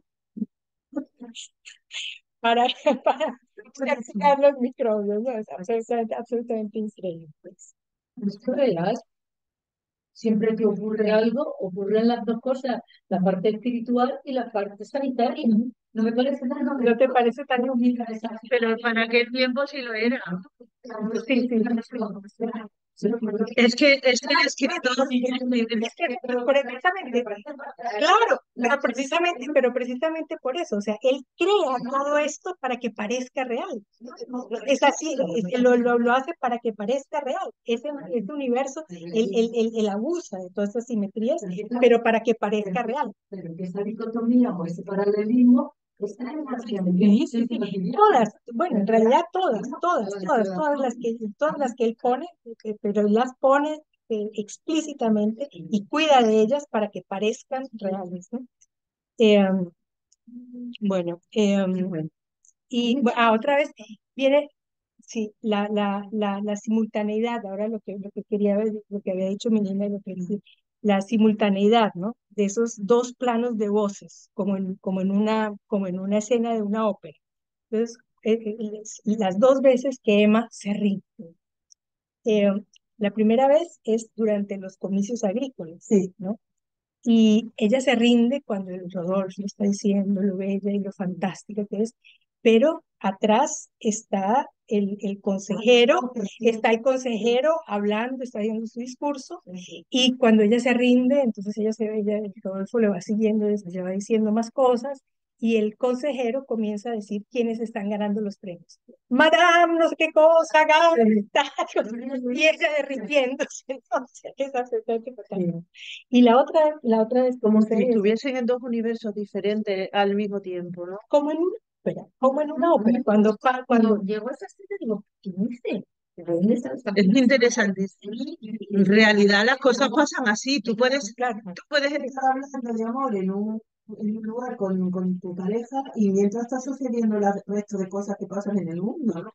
claro. De amores, es una cosa así. ¿En dónde? de amores? Bueno, en todas las óperas, La vida, en la la vida, vida óperas. Tan real en el mismo escenario con la casa del área famosa del tenor, está ella afuera, es real, real, las dos cosas al mismo tiempo en un solo momento. Típico de la ópera, ¿no? Paralelo. Pero un terceto, un dueto, un terceto, un cuarteto y un coro, todo al mismo tiempo. Sí, bien, sigue. El otro momento en el que ella se rinde es cuando ella se rinde a León, Sí, ¿no? Que entonces ahí están en la iglesia sí. y está ¿cómo se llama? No, no se llama, el guardia suizo, ¿no? Sí, lo llama el suizo, porque no es el monaguillo, sino debe ser un tipo que está vestido como en las guardias suizas del Papa, ¿no? Como las del Papa. Bueno, y entonces el guardia suizo mostrándoles todos los tesoros de la iglesia y el león seduciéndola y ella otra vez de Claro, ¿no? él estaba en un mundo, el de Anne y ellos en el suyo, y ellos en el Cosas. sí, sí. en lo suyo. Bueno, ya para terminar. Qué bueno, Maritel. La otra cosa, ahora sí, dos detalles que me llamaron mucho la atención es lo que ya sabemos que es interseccionalidad, ¿no? Bueno, aquí hay esta interseccionalidad en el sentido de que la tragedia de Emma es no ser libre y su esclavitud aparece como un producto de, primero, su clase social, ¿no? Pequeña burguesa, con estilo de vida burgués y los prejuicios. eh, de su condición de provinciano, ¿no? Un mundo mínimo, donde las posibilidades de hacer algo pues, son escasas. La estética. Y quizá, sobre todo, como consecuencia de ser mujer. Entonces, mujer, provinciana y burguesa. Y su problema psiquiátrico no lo veo como problema. Porque Yo no lo siento como problemas psiquiátricos. Mira, bueno, para eso no, es que ¿qué es un loco? Yo lo primero tendríamos que. Bueno, déjenme terminar ahora, ya termino. La otra cosa que es también importante que ustedes no mencionaron es la inversión de los roles, ¿no? O sea, porque en su relación con Charles, con Rodolfo y con León, ellos son el elemento pasivo, o sea, ellos asumen el rol femenino y ella el rol masculino, el elemento activo, ¿no? Y eso es lo que a ella la frustra y hace que ella, eh, eh, hace de ella un personaje patético, ¿no? Emma descubre que los varones que la rodean se vuelven blandos, cobardes, mediocres y esclavos, apenas ella asume una actitud masculina de heroísmo, audacia, prodigalidad y libertad, ¿no? Entonces, eso. Entonces, Muchas gracias, María. María Ángeles. María Luisa. Ah, María Luisa, perdóname, hermanita. No te preocupes. Vale. Ya estaba ausente mucho tiempo. Yo muchísimo, pues 10 años. Bueno, María Luisa. Ya que trabajo. Bueno, pues, A ver, Yo pienso que, no sé si ha dicho casi todo, pero casi básicamente todo, y cosas muy interesantes. sí.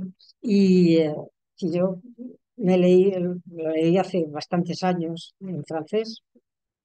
Y es curioso porque estoy viendo ahora que hay una película, esta edición es francesa y además está comentada para escolares, para bachilleres, sí. No, y hay una película de Vicente Minelli, lo estoy viendo ahora, del 49, otra vez a Borges. ¿sí? No lo sabía. Ahora, repasando, eh, esto, desde el punto de vista literario, yo creo que es de maravilla, una joya, lindo. Las descripciones, sobre todo, en fin, las descripciones de la realidad y en fin, de los personajes. Decís que, por ejemplo, Charles, el marido de Emma, no está casi descrito. Pero yo creo que es que Flaubert se centró en el personaje, realmente el centro es Madame Bovary, por eso se llama la novela así. Y el resto es un poco como yo diría casi el decorado, pero un decorado magnífico desde el punto de vista de la descripción.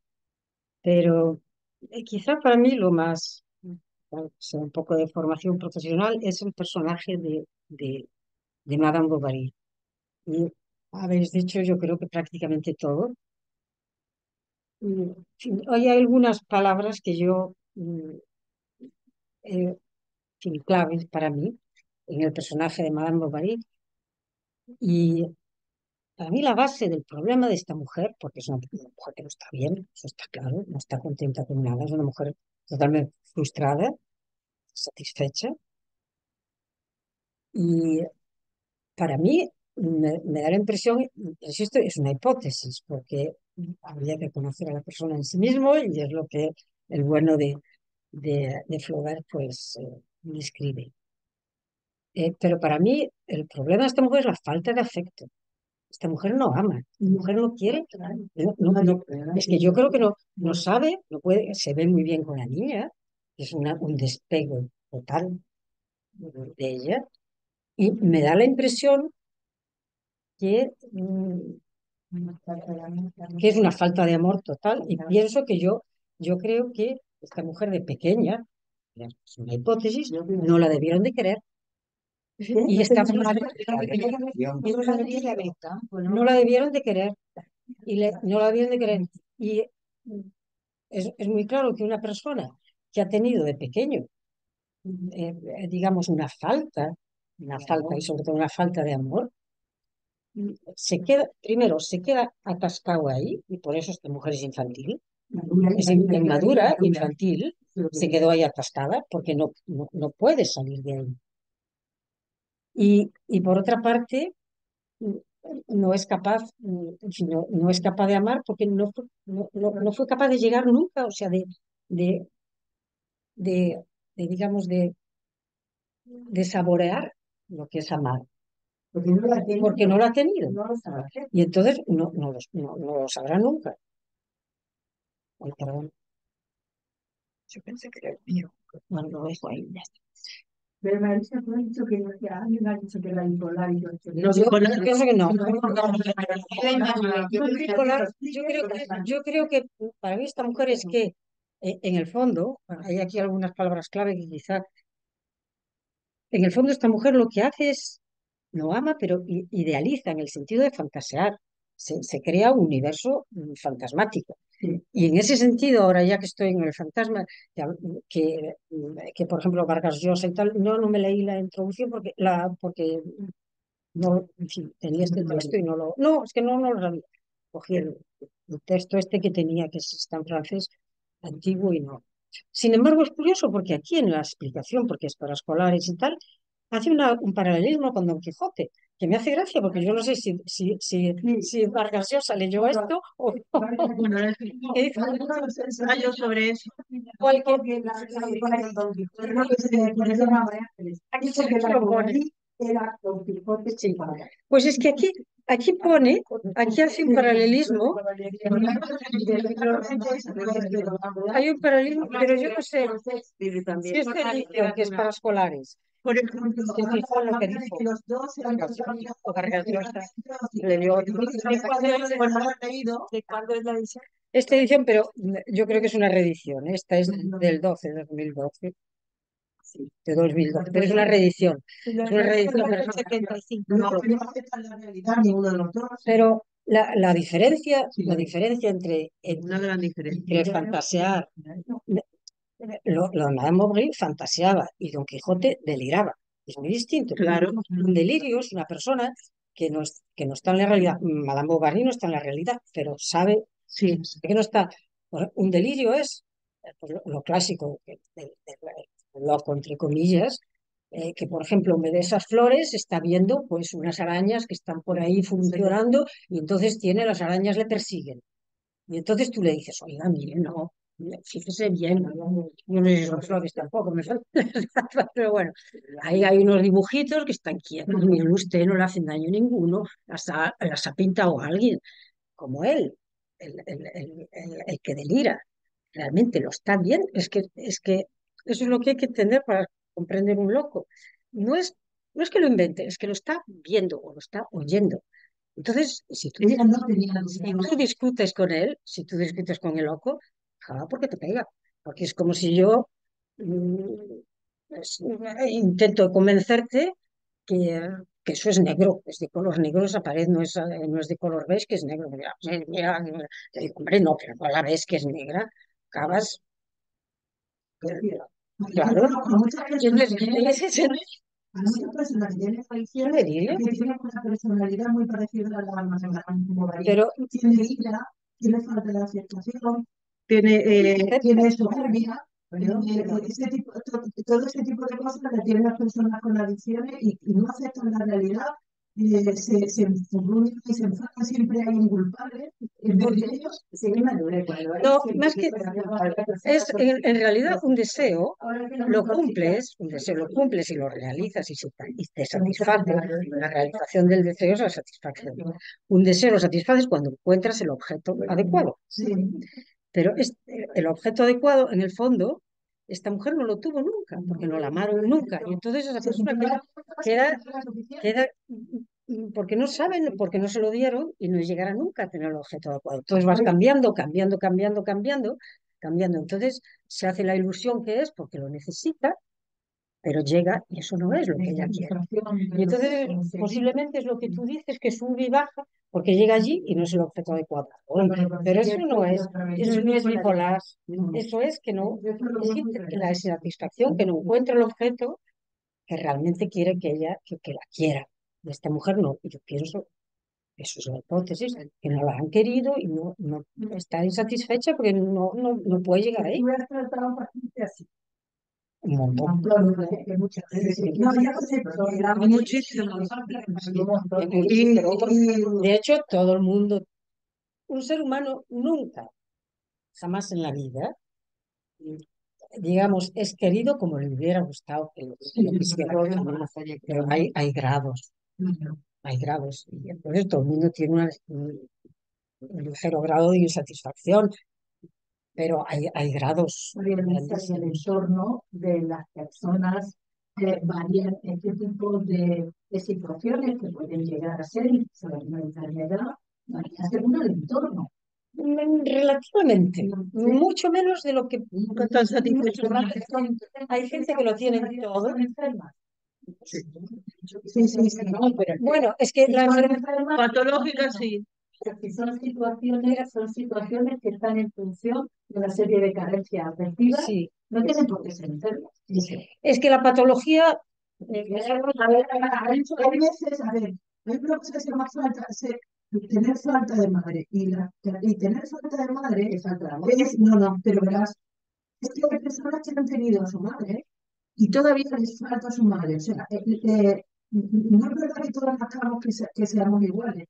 Uno nace y tiene necesidades a veces superiores de atención, de cariño, mm, y aunque tú hayas tenido tu madre, tu madre te haya dado lo que haya podido, quizás tú no estés satisfecho porque tú querías más. necesitan más. Sí, sí. Ahora, si encima no has tenido a tu madre, como le pasaba a esta chica, Los comentarios, lo que ella ha visto. Pues yo veo eso, que es una persona en el fondo insatisfecha y frustrada porque le debió de faltar el afecto. Es una persona que no es capaz de...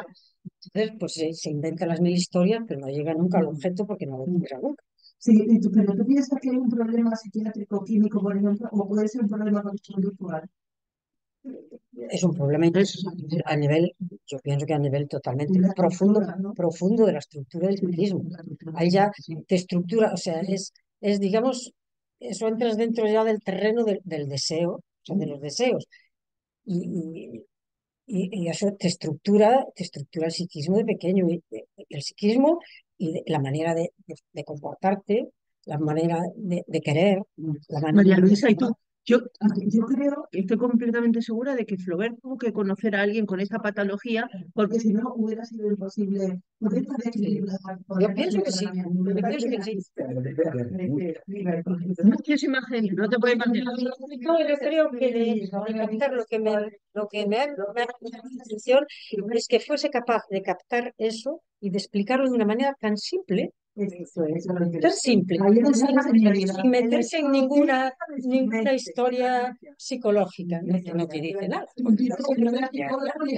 Es capaz de escribir a la persona.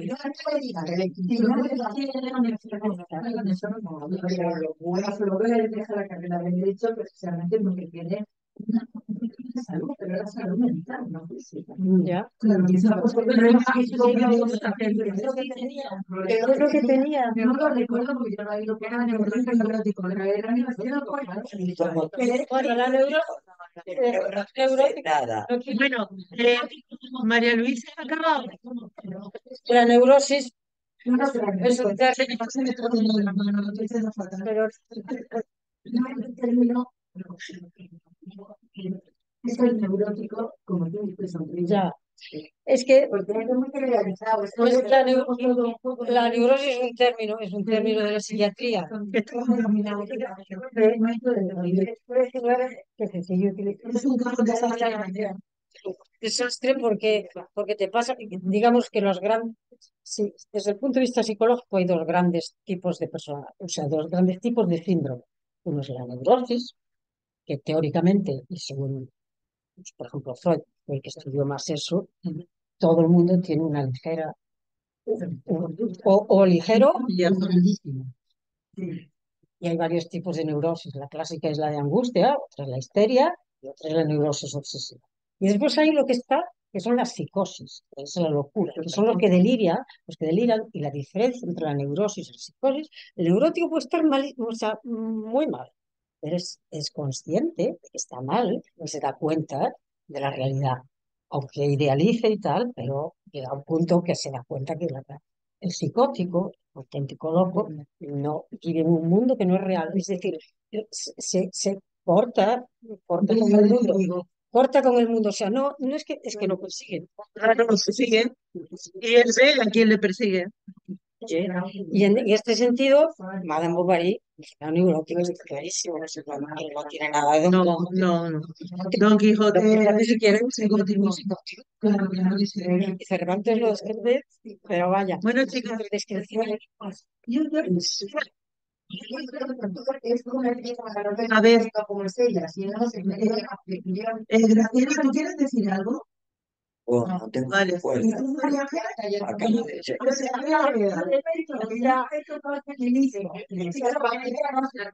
Pues, porque no es intentable. Pero hay un cierto feminismo de todo el mundo. Sí, yo creo que Es una mujer bastante jovencita Yo creo que es realismo. muy inteligente y que no atrapa la idea para hacerse un es una responsabilidad el realismo simple está empezando a coger, a manejar. Flaubert lo que hace es hacerte un reflejo de la sociedad, te describe una sociedad. Y en esa sociedad la mujer tenía un rol y tenía unas posibilidades, y eran esas posibilidades. Que tú le quieres llamar feminismo, vale, pero en realidad era la realidad social que había en aquel momento, ¿no? Que no se hace desde el punto de vista feminista, sino desde el punto de vista de describir cómo, lo que está ocurriendo en la sociedad. Había gente que era naturalista, estaban los farmacéuticos, estaban aquellos que eran masones, que tocaban la ciencia, que no sé, y que de repente se veían encontrados, enfrentados con el mito que traía los religiosos y la religión, de la gente que lo usaba para mantener la sociedad y que no se nos se salida de madre, ¿no? La sociedad. Y entonces y lo hace muy bien, representa una sociedad donde ocurre todo ese tipo de cosas, de gente, ¿no? Pero sí, el feminismo sí me parece. El comentario de Quijote, a ver, yo creo que se malinterpretan las cosas, no sé, no he leído eso, pero entiendo que, y de hecho yo aquí lo tengo apuntado, ¿no? Relación con el Quijote, no desde el plano del personaje en absoluto, claro que no, sino desde el punto de vista de la literatura. ¿Qué lleva a Madame Bovary a buscar la pasión de la literatura? Que lleva al Quijote a buscar esa otra realidad, la literatura. ¿Entendéis? Entonces, no es que sea un personaje quijotesco, en absoluto, porque como bien ha explicado María Luisa, ella es neurótica y tiene algo de Flaubert desde el momento uno que se ve, ¿verdad? Además, todos los escritores tienen algo, ¿no? Algunas particularidades. El otro día escuchaba un podcast de Antonio Muñoz Molina que reconocía que era una persona depresiva, que toda la vida la había sido. Y claro, vas viendo un poco en su obra, incluso en su manera de hablar, y dice, esta persona algo tiene, claro. Todos los escritores tienen algo desde el punto de vista de que son capaces de crear, porque no tienen esa riqueza interior. Pero claro que aquí hay mucho del Quijote por la literatura. De hecho, a Madame Bovary se le prohíbe leer los libros, igual que al Quijote, pensando que ahí va a estar la curación de su mal, ¿no? Porque si tú buscas en la literatura lo que no tienes, y luego, como le pasa al Quijote, necesita idealizar y llevar todo ese mundo interior al plano físico de lo real, pues claro, ahí está la... Y luego lo otro que quisiera matizar es lo que se malinterpretó. Yo no digo que la primera parte de Madame Bovary sobre las 10 primeras páginas y las últimas 30 páginas, es decir, bajo mi punto de vista, un autor lleva al lector al final de la obra al clímax, déjalo en el clímax, que es donde quiere. Pero ahí.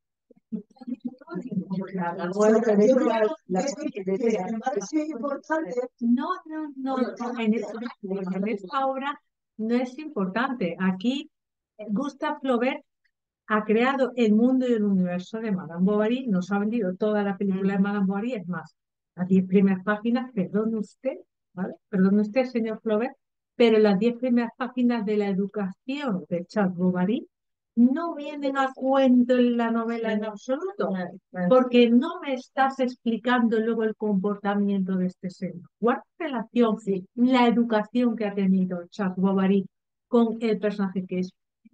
Entonces, deja luego, y es sí, exacto, y es sí, porque la educación en ese convento sí que le ha marcado.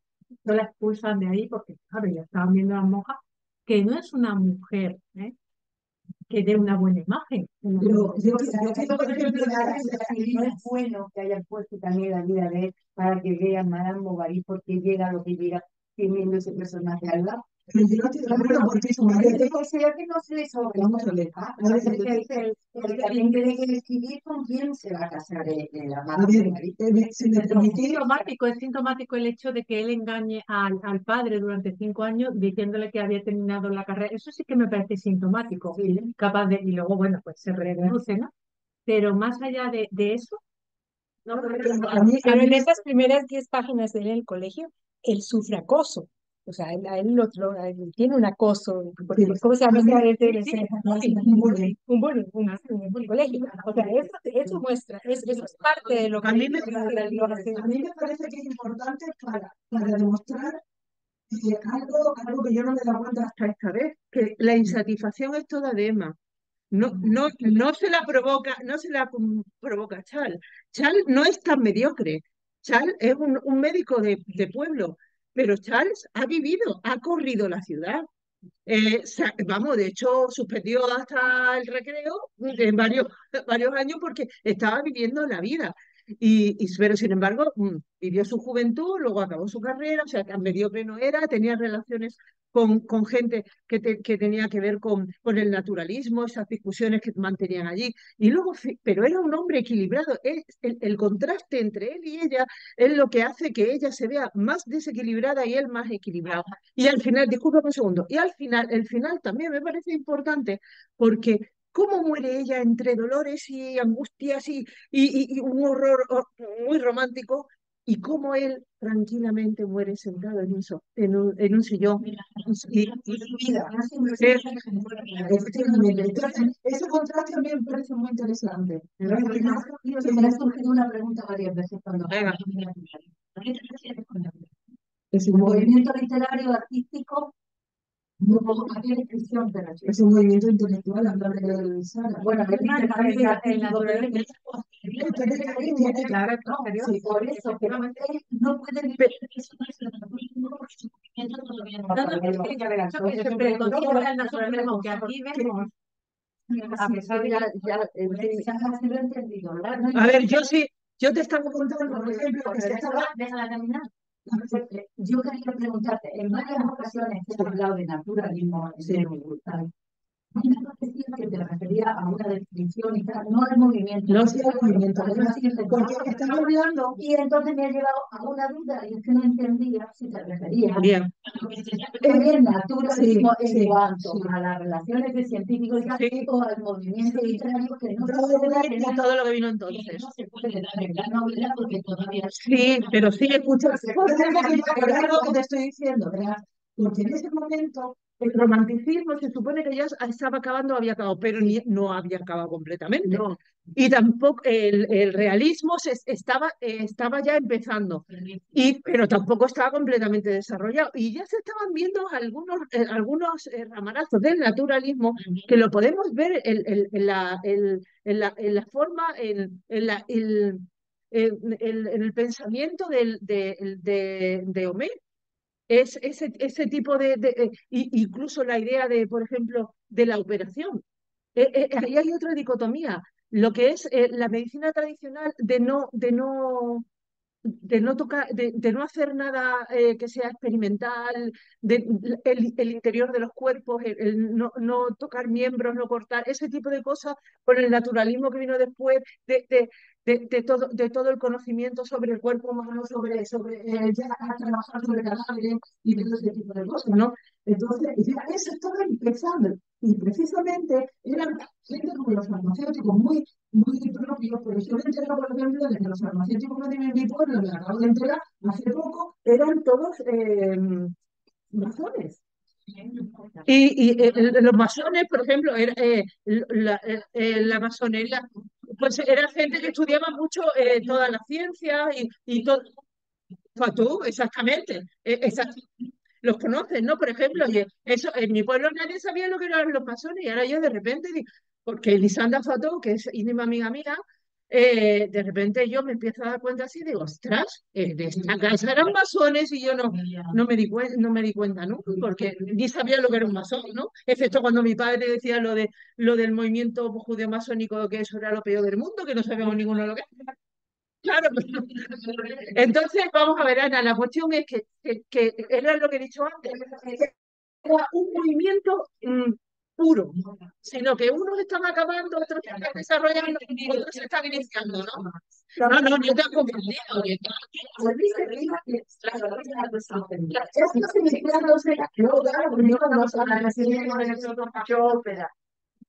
Porque es interesante el vídeo. Porque es un buen libro. Que la masonería viene de Perdón, María Luisa, ¿qué habla? el nombre de la masonería viene de los secretos de hacer las catedrales. Claro, albañil. Constructores, La gente hacían demasiadas cuentas y eran demasiado científicos para el contraste con el mito de los sacerdotes, los curas, las ideas tradicionales, el no tocar los cadáveres. Es que el libro está lleno de momentos muy interesantes. El momento en el que operan al chaval, que luego sale mal la operación. ¿Qué nos quiere decir Flaubert? Ah, cuidado, no hagáis experimentos con la medicina que salen mal. Pero si no se hacen experimentos con la medicina, si no, no hay evolución. Claro. El chaval Sí. operado Sí, está en la puerta de la farmacia cuando Emma entra corriendo y va al estante a sacar el cianuro. el cianuro. Y no hace nada por evitarlo. Eso es lo que no entendí de esa parte del libro. ¿Por qué? A Porque lo mejor era un respeta su fin.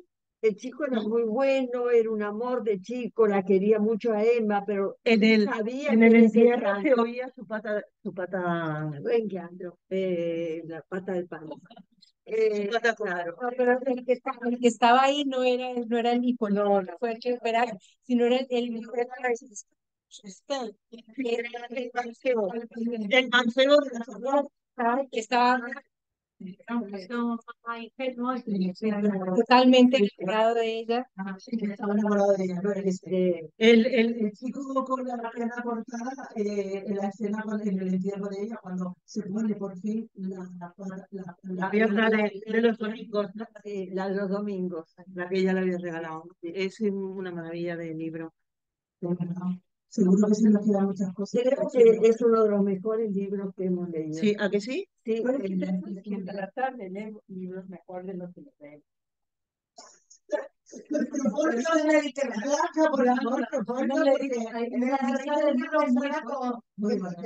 A mí hay un tema, hay un libro que volví a leer, de estos que releas. Vamos a leer un poco de libros trascendentales. Claro. Yo estoy de acuerdo. Puedo proponerlo juntos. A ver, os propongo que propongáis esos libros tan maravillosos que seguramente las demás los votaremos. Yo estoy de acuerdo. María Luisa. Sí, María Luisa tiene algo que decir. A ver.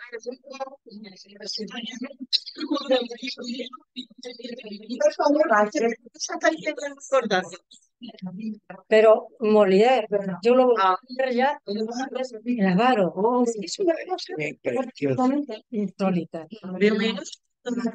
Está muy leído y releído y releído. Avaro de Molière. Es una cosa Maravillosa, menciona varios pero no lo sé. Súper leído. Pero hay que proponerlo cuando hay que proponerlo. no puedo ni hablar, discúlpenme. Llegar de Londres. Vives.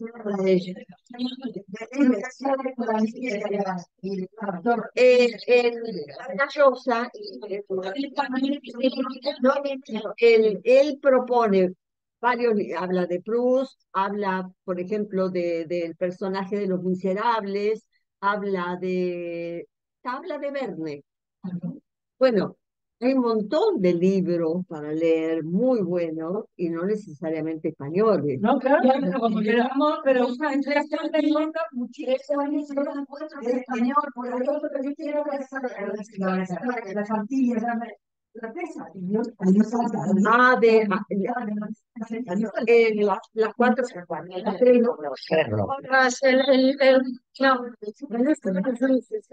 Las luces. Sano de las luces. es un libro que tiene más 4, 5, 6, 7, 8 y 9. Pero Graciela, ¿no? Graciela no.